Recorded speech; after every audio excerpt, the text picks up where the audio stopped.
All right. So next team we've on the slate, the Indianapolis Colts. For I feel like we talk about this team a lot. We do. We do. Okay. My answer here, I think if you're the Colts and you got Coach Saturday perhaps, and one of my favorite owners in Jim Irsay, look, two options, draft the quarterback. I think Indianapolis, it seems like the right fit for Will Levis. However, if Stroud is somehow available, you have to take Stroud. And I think if you can, you got to re-sign Jacoby Brissett and run it back.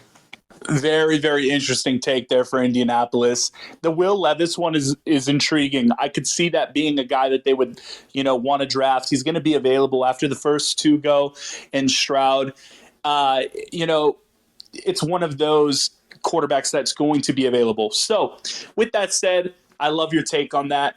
I went a little bit different. I think the Colts are going to use this, and they're going to do what they've done the last few seasons. They're a team that doesn't believe in drafting quarterbacks. They tried it with Andrew Luck, and it burned them. They're just ruling it off. They're going after veterans. And this year's veteran guy is Ryan Tannehill. It's an ugly, ugly signing, but it's kind of expected at this point for the Colts. He's not the worst option out there, and he's still better than Matt Ryan. Forr, I like that a lot. Also a division rival, right? So you get some insight into the Titans. Yeah, and my thought process there is, look, smart guy, good team leader. He's done it with the Titans, who very similarly built team, in division like you stated.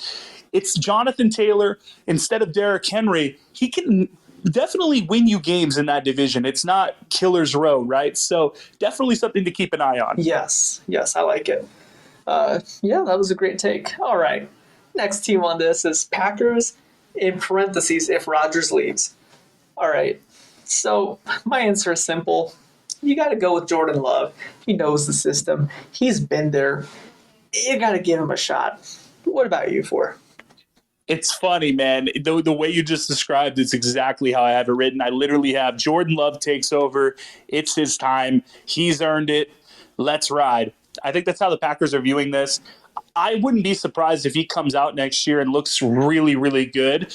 The brief stints we saw of him of this year, that against the Eagles, and the few times we've seen him come in the games, he's looked really, really good. So it's definitely intriguing and excited to see what they do.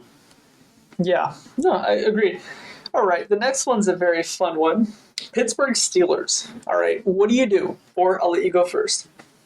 All right, so I went a little bit oddball on this one. I went with Gagan's favorite quarterback, Taylor Heinicke. And I'll tell you why. It kind of just makes too much sense. He would be a perfect competition for Pickett. He can win games, and he can compete. He just came off what he had to do in Washington, battling Wentz for that job. He overtook him. And also this, I want to bring this up. Imagine his record with Tomlin's over 500 every single season mentality. And that defense as well. You got to sign me up. This could be a one-year contract, but for a bridge quarterback, this could potentially compete for a wild card spot. Wow, you're right. I mean, let's not forget several years back, Tomlin took a guy named Duck Hodges to a winning record as well. Or I believe they finished 800 or 500, yeah, 8-8. You're spot on. I mean, he never – and you look at the quarterback room, every other coach is going under 500 with that roster, right? So he just will not go under 500. And I look at it this way. Kenny Pickett still could use a year of bridging, if that makes sense, another year to learn. Heinicke seems like a fantastic team player. He's everything you want. He's great with the media. He's a hard worker and kind of fits the mentality of Pittsburgh, right? Hard worker, the Steel City – put your boots on the ground and keep your head going forward. That's just the kind of quarterback that Taylor Heinicke is. And more importantly, Heinicke is a team-first guy, and you need that. Like, Pittsburgh loves that. Tomlin especially. All right, Tomlin's all about looking for team-first people.